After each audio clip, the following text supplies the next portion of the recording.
Too dark. I'm not about to fight with light sources to try to get a good angle.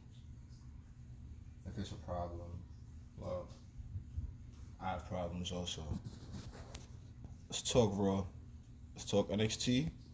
Let's get this done. I've got thoughts.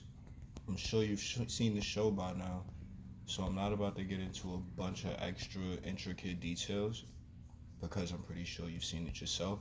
And there are plenty of other platforms that will definitely give you a lot more than what you think is required here. So running through this, Priest thinking he's the leader of Judgment Day is hilarious. To keep him on as leader for War Games is solid enough. I think that's really the big takeaway as far as that part of the segment went. So if Priest is gonna be leader, we're gonna see how that story continues to take hold. Zoe Stark confronted Rhea Ripley. All right. So what we need is just more time, in the oven with Zoe. So we'll get there when we get there. And Rhea's looking the best she's looked in a long time. So when those two do go at it, it's gonna be unfortunate if Zoe loses, but it's only right that Rhea continues to, dominate the division the way she has been.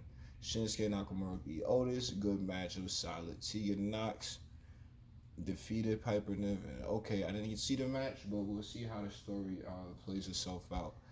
Kaiser beat Champa. Okay, it's tag division stuff I didn't get to see on Hulu side. Xia Li and Dee Hartwell.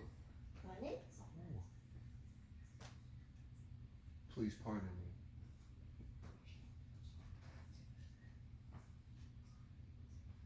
So Xia Li and Indy Hartwell happened, and I'm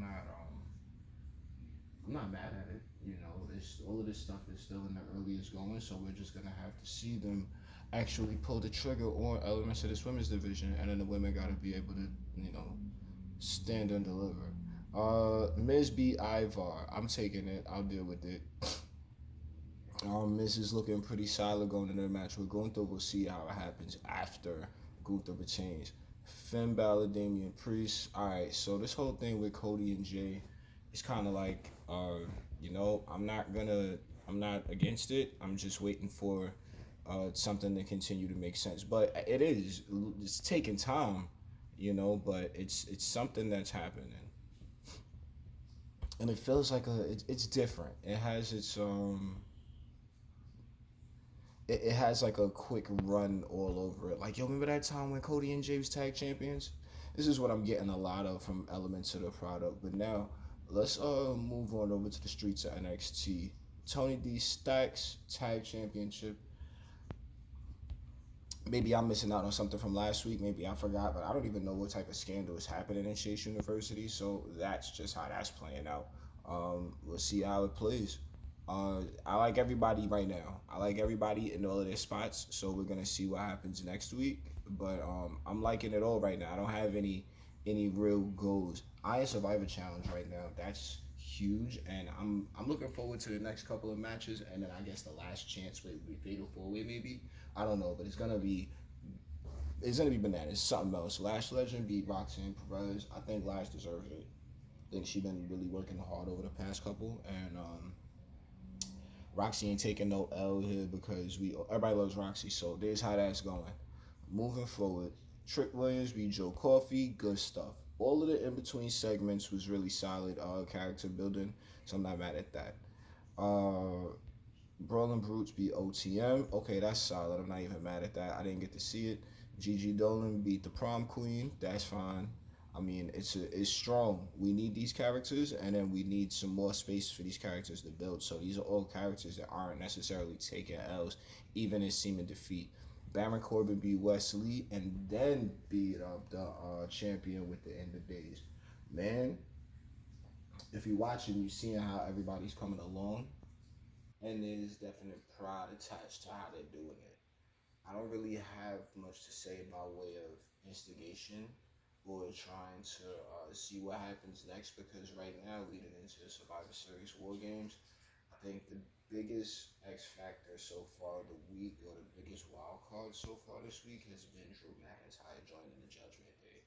So I think that's gonna trump any kind of news that's been taking place on any other shows. We're gonna see how SmackDown takes, but right now, Drew has the top story for me right now. You know, this week in WWE right now, Drew's in the top slot. So we're gonna see if this revamps him. I'm hoping for him. I'm technically pulling for him. See if he could stick around for another 5 because this is looking real good for him. I've been pulling for him since 2020.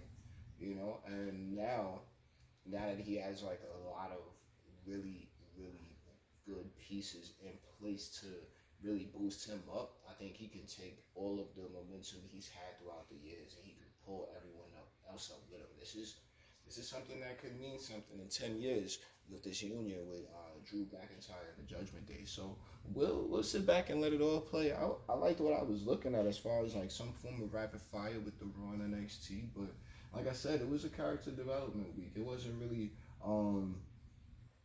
it wasn't too many things that were moving forward for too many moments. Like Bailey and Damage Control last week, Drew McIntyre this week, and then what's going on right now. The inception of Trick Williams is actually like taking over the entire roster. Well, not the roster, but it's taking over the entire NXT roster. Like, oh shoot, nobody knew he was gonna take off like that, but we have been pulling for him, and it's how that goes. So I've been talking about it long enough. I know it's only about 7 minutes in, but I mean, look, if you ain't subscribed yet,